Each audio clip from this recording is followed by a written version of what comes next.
जादुई लहंगा और चंद्रहार का जादू। बहुत समय पहले की बात है। एक गांव में कृष्णा और खुशी नाम के दो अनाथ बच्चे रहते थे। उनका इस दुनिया में कोई नहीं था। एक दिन दोनों भाई बहन जंगल में लकड़ियां काट रहे थे। तभी शकीरा नाम की जादूगरनी दोनों बच्चों को पकड़कर अपने घर ले जाती है। आज से तुम दोनों यही रहोगे और मेरे लिए काम करोगे। अगर तुमने यहाँ से भागने की गलती की तो इसका अंजाम बहुत बुरा होगा। उस जादूगरनी के डर से दोनों भाई बहन उसी के पास रहने लगे। शकीरा पूरे दिन दोनों भाई बहन से खूब सारे काम करवाती और उसे ठीक से खाना तक नहीं देती थी। इसी तरह दिन बीत रहा था। एक दिन शकीरा ने 2 दिनों से दोनों भाई बहन को कुछ भी खाने को नहीं दिया। कृष्णा और खुशी को बहुत भूख लगी थी। बहुत हुआ भाई, मैं अब तुम्हें और तकलीफ में नहीं देख सकती। कैसे भी करके आज रात जादूगरनी के सोने के बाद हम जंगल में भाग जाएंगे। जैसे ही रात होती है दोनों भाई बहन अपने प्लान के मुताबिक चुपके से वहां से भाग जाते हैं। अगली सुबह जब शकीरा ने देखा तो दोनों भाई बहन वहां नहीं थे, तो वो अपने जादुई गोले में देखकर गुस्से से बोली, तुम्हारी हिम्मत कैसे हुई यहाँ से भागने की? जादुई जंगल, मैं तुम्हें आदेश देती हूँ, ये दोनों भाई बहन उस जंगल के किसी भी नदी से पानी पिए तो ये एक जानवर में बदल जाए। हा हा हा हा। इधर दोनों भाई बहन जंगल में भागते हुए काफी दूर निकल गए। कृष्णा काफी थक गया था, उसे बहुत तेज प्यास लगी थी। दीदी, मुझे बहुत तेज प्यास लगी है। भाई वो देखो, यहाँ पास ही एक नदी है, चलो चलकर वहाँ पानी पीते हैं। कृष्णा जैसे ही पानी पीने के लिए नीचे झुकता है, नदी में से आवाज आती है, सावधान, जो भी मेरी नदी का पानी पिएगा वो शेर में बदल जाएगा। रुक जाओ भाई, इस नदी का पानी मत पियो, चलो यहाँ से। पर दीदी, मुझे बहुत तेज प्यास लगी है। भाई कहीं और चलकर देखते हैं, शायद हमें कहीं और दूसरी नदी मिल जाए। थोड़ी दूर चलने के बाद उन्हें एक दूसरी नदी मिलती है, लेकिन उस नदी से भी वही जादुई आवाज आती है, सावधान बच्चे, अगर तुमने मेरा पानी पिया तो तुम एक भेड़िए में बदल जाओगे। दोनों भाई बहन वहाँ से भी आगे बढ़ गए। तभी दोनों बहुत ही ज्यादा थक गए थे और वे थककर एक पेड़ के नीचे सो गए। कृष्णा को बहुत तेज प्यास लगी थी। जब उसकी बहन सो गई, तब कृष्णा चुपके से उठकर नदी के पास जाकर जादुई नदी का पानी को पी लिया। जो भी मेरी नदी का पानी पिएगा वो एक हिरण में बदल जाएगा। और अगले ही क्षण कृष्णा हिरण में बदल गया। हिरण बना कृष्णा अपनी बहन के पास गया और उसे जगाया। नहीं भाई, ये तुमने क्या किया? लेकिन भाई तुम घबराओ मत, मैं हूँ ना, मैं तुम्हें कुछ नहीं होने दूंगी। ये लो, ये माँ की आखिरी निशानी, माँ का चंद्रहार है। इसे मैं तुम्हारे गले में डाल देती हूँ। इससे मैं तुम्हें आसानी से जंगल के बाकी हिरणों में पहचान लूंगी। इस तरह दोनों भाई बहन उस जंगल से निकलकर एक सुनसान झोपड़ी के पास पहुँचे। भाई रहने का ठिकाना मिल गया। वो देखो, यहाँ आसपास हरे भरे घास और फल है और यहाँ का पानी भी अच्छा है। अब से हम यहीं रहेंगे। और इस तरह दोनों भाई बहन उस घर को अच्छे से साफ करके वहीं रहने लगे। ऐसे ही काफी समय बीत गया। एक बार जंगल में दूर देश का राजकुमार अपने कुछ सिपाही के साथ आया। वो राजकुमार बहुत ही सुंदर और मनमोहक था। उसने मखमल, हीरो जवाहरात से बने कपड़े पहन रखा था और उसके पास हीरो से लदी हुई घोड़ी की काठी भी थी। वे लोग जंगल के बीच तब्बू गाड़ कर ठहरे हुए थे। हिरण राजकुमार को देखकर बहुत ही खुश हुआ और वो छुपकर राजकुमार को देखने लगा। राजकुमार अपने सिपाही के साथ बैठकर खाना खा रहा था। ये क्या है? क्या एक हिरण के गले में इतना सुंदर चंद्रहार? वाओ, यह हिरण कितना सुंदर है। राजकुमार हिरण को पकड़ने के लिए उसके पीछे भागा, लेकिन हिरण तब तक अपनी तेज रफ्तार में सरपट भागा और राजकुमार को पीछा छोड़ते हुए घर तक आ गया। उसे लगा कि उसने राजकुमार को पीछे छोड़ दिया, लेकिन राजकुमार छुपकर उसे देख रहा था। दीदी, जल्दी से दरवाजा खोलो। दीदी, आपको पता है आज जंगल में क्या हुआ? आज तो मजा ही आ गया। आप दरवाजा खोलो, फिर मैं आपको सारी बात बताता हूँ। क्या यह हिरण हम इंसानों की तरह कैसे बोल सकता है? कहीं यह किसी जादू की वजह से तो नहीं? मुझे पता करना होगा। ये सोचकर राजकुमार अपने एक सिपाही के साथ उस झोपड़ी के पास गया और दरवाजा खटखटाया। जी कहिए, क्या बात है? हेलो, मैं रामगढ़ राज्य का राजकुमार युवराज हूँ। क्या मैं अंदर आ सकता हूँ? जी आइए। मैंने आपके भाई को बोलते हुए सुना, एक बोलता हुआ हिरन। मुझे लगता है तुम दोनों भाई बहन किसी जादू या जादूगरनी की वजह से यहाँ फंस गई हो। मैं तुम्हारी सहायता करना चाहता हूँ। कृपया मुझे सब कुछ सच सच बताओ। उसके बाद दोनों भाई बहनें राजकुमार को अपनी सारी बीती हुई बातें बताई।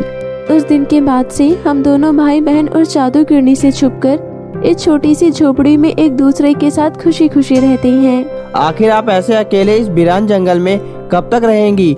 मुझे तो हैरानी होती है कि आप इतने सालों से अकेले इस जंगल में कैसे रह रही हैं। आपने अपनी भाई की जान बचाने के लिए यह सब किया। मुझे आप जैसे ही कोई बहादुर लड़की अपनी राज्य के लिए चाहिए था। कृपया आप दोनों मेरे साथ मेरे राज्य चले। इस तरह राजकुमार दोनों भाई बहन को अपने साथ अपने महल ले आया। कुछ दिन महल में रहने के बाद खुशी ने अपने विनम्र स्वभाव और नेक दिल से सबका दिल जीत लिया। राज्य में हर कोई खुशी को पसंद करने लगे। ऐसे ही समय बीत रहा था। धीरे धीरे राजकुमार और खुशी को एक दूसरे से प्यार हो गया और दोनों ने एक दूसरे से शादी कर ली और उन्हें जल्दी एक प्यारा बेटा भी हुआ। इधर अचानक एक दिन जादूगरनी को दोनों भाई बहन का ख्याल आया और उसने उसका पता लगाना चाहा। तभी उसने अपने जादुई गोले में खुशी को रानी बना देखा। ये निकम्मी लड़की रानी कैसे बन गई? और ये दोनों भाई बहन आखिर मेरे जादू के बावजूद भी और जादुई जंगल से जिंदा कैसे वापस आ गए? मुझे कुछ न कुछ तो करना पड़ेगा। इधर राजकुमार युवराज को राज्य के काम से ही कहीं बाहर जाना था। प्रिय, मैं कल तक वापस आ जाऊंगा। तब तक तुम अपना और मेरे बेटे का ख्याल रखना। ठीक है, आप भी अपना ख्याल रखना। उसी रात जब रानी खुशी अपने कमरे में सो रही थी, तभी वो जादूगरनी वहाँ आती है और खुशी को सोता देखकर गुस्से से बोलती है, तुम इस महल में रहने के लायक नहीं हो। मैं तुम्हारी ये सारी खुशियाँ और ऐशो आराम छीन लूंगी। तुम मेरे साथ चलोगी। इतना बोलकर वो जादूगरनी एक मंत्र पढ़ती है और खुशी को अपने वश में करके झाड़ू पर उड़ाते हुए वहाँ से चली जाती है। तभी उसका भाई कृष्णा और जादूगरनी को जाते हुए देख लेता है। अरे, यह तो मेरी दीदी है। बचाओ बचाओ बचाओ, कोई मेरी बहन की मदद करो। लेकिन जादूगरनी खुशी को लेकर वहाँ से दूर एक गुफा में चली जाती है। छोड़ दो मुझे। आखिर तुम मेरे साथ ऐसा क्यों कर रही हो? कृपया कर हमें हमारे हाल पर छोड़ दो। तुम्हें तुम्हारे हाल पर छोड़ दूं? ये सब तुम्हें मेरा घर छोड़कर भागने से पहले सोचना चाहिए था। आखिर तुम लोग इतने सालों तक जिंदा कैसे रहे?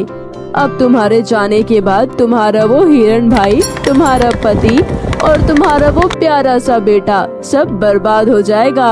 हा हा हा हा। तुम जितनी चाहे कोशिश कर लो, पर मेरा प्यार उन्हें बचाए रखेगा। प्यार में बहुत ताकत होती है, समझी? हा हा हा हा हा। इस तरह की बकवास बातें मैंने आज तक नहीं सुनी। अगर ऐसा है तो मैं तुम्हें चुनौती देती हूँ। अगर तुम्हारा पति तुम्हें ढूंढ लेता है और सच्चे दिल से कहता है कि वो तुम्हें प्यार करता है, तो मैं तुम्हें आजाद कर दूंगी। अगले दिन राजकुमार जब लौट कर आया तो हिरण ने उसे बताया कि वो जादूगरनी उसकी पत्नी को लेकर गई है।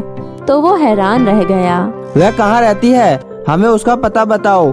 माफ कीजिएगा महाराज, हमें नहीं पता कि वह कहाँ रहती है। राजकुमार परेशान होकर अपने कक्ष में बैठा था।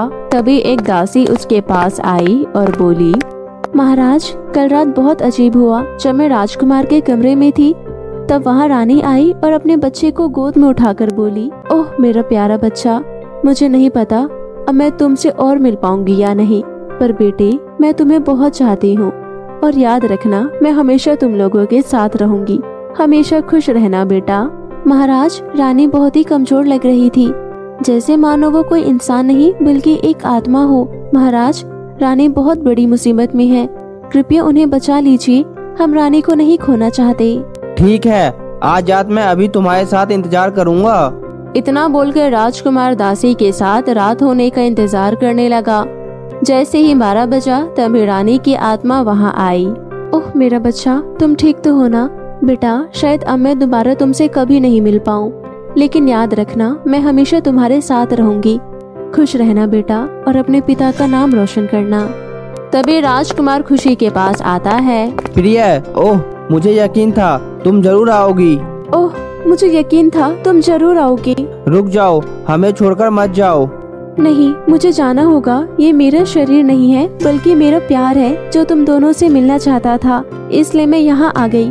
अगर मैं और देर तक यहाँ रह गई फिर तो मुझे हमेशा हमेशा के लिए खो दोगे। मुझे जाना होगा। कहाँ है वह चुड़ैल? कहाँ रखा है उसने तुम्हें? जादुई जंगल में पहाड़ों के ऊपर, लेकिन वो चुड़ैल बहुत शक्तिशाली है। तुम उसे सिर्फ अपने प्यार की ताकत से ही हरा सकते हो। इतना बोलकर खुशी वहाँ से गायब हो गई। राजकुमार खुशी को बचाने के लिए कुछ भी करने को तैयार था। वो अपनी सेना के साथ जादुई जंगल की तरफ निकलने वाले थे। तभी राज्य की गुरु माँ आती है और बोलती है, बेटे, ये रानी का मखमली लहंगा है, इसे अपने साथ रख लो। ये हर संकट से आपको बचाए रखेगा। राजकुमार उस लहंगे को लेकर अपनी रानी को बचाने निकल जाता है। वो जंगल बहुत ही कठिनाइयों से भरा था, इसलिए राजकुमार अपने सभी सैनिकों को वहीं रुकने को बोलता है और खुद ही रानी को बचाने के लिए आगे बढ़ता है। राजकुमार हर हाल में अपनी पत्नी को बचाना चाहते थे। वे हर मुसीबत से लड़ते हुए आगे बढ़ रहे थे और अंत में वो जादूगरनी के पहाड़ के पास पहुंच गए। लेकिन जैसे ही जादूगरनी ने राजकुमार पर वार किया, उस जादुई लहंगे ने हर तरह के जादू से राजकुमार को बचाए रखा और वो अंत में रानी तक पहुंचने ही वाले थे। तभी जादूगरनी ने रानी पर हमला किया, लेकिन रानी को भी कुछ नहीं हुआ क्योंकि जादुई लहंगा उसे भी बचा रही थी और उस तरह राजकुमार खुशी तक पहुंच ही गए। मेरी जान, तुम आ गए। तुमने आने में बहुत देर कर दी। राजकुमार, अब ये ज्यादा देर तक जिंदा नहीं बच पाएगी। दुष्ट जादूगरनी, तू मेरी रानी को कभी मुझसे अलग नहीं कर सकती। ऐ जादुई लहंगे, इस जादूगरनी को हमेशा के लिए मेंढक बनाकर इसकी सारी काली शक्तियाँ छीन लो। राजकुमार के इतना कहते ही चुड़ैल मेंढक में बदल जाती है। चुड़ैल के मेंढक बनते ही कृष्णा भी हिरण से वापस इंसान बन जाता है और फिर राजकुमार जादुई लहंगा से बोलकर रानी को भी ठीक कर देता है और फिर राजकुमार रानी को लेकर अपने राज्य आ जाता है। रानी को सही सलामत देख सभी बहुत ही खुश होते हैं और फिर सभी प्यार से रहने लगते हैं। तो दोस्तों, शादी के इस जादू लहंगे की कहानी आपको कैसी लगी हमें कमेंट करके जरूर बताएं। और दोस्तों, अगर आपने अब तक हमारे चैनल को सब्सक्राइब नहीं किया है तो जल्दी से नीचे लाल बटन दबाकर अभी कर ले। तो मिलते हैं आपसे फिर किसी नई कहानी के साथ। तब तक के लिए आप अपना ध्यान रखें। बाय बाय दोस्तों।